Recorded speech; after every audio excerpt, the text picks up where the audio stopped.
নাম কি তোৰ? কৈলাশ দাস। কৈলাশ দাস। কি বুলি কয় কি কৰিছা তুমি? মানে ইহঁতে কৈ আছে কি ফটো আপলোড কৰা হৈছে জুবিন দাৰ লগত কৰছা মিয়া খালিফাৰ। এতিয়া মোৰ কামটো কিয় কৰিছা তুমি? কামটো মই কৰা নাই। কোনে কৰিছে নহলে? মানে মোৰ একাউণ্ট দুটা একাউণ্ট ময়ে কৰিছো, কিন্তু দুটা একাউণ্ট মোটা আছে, কিন্তু এটা একাউণ্ট আৰু কাৰোবাৰ বেলেগ এটা লগইন হৈ আছে।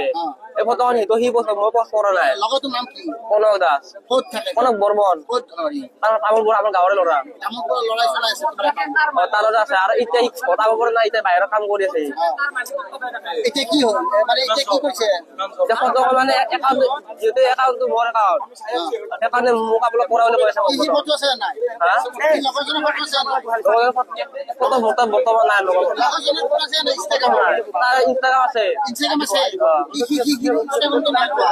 কনক বৰ্মন। কি বুলি লিখে? কনক বৰ্মনে লিখে। তামোলপুৰৰ হয়। দেখিলে চিনি পাবা তুমি।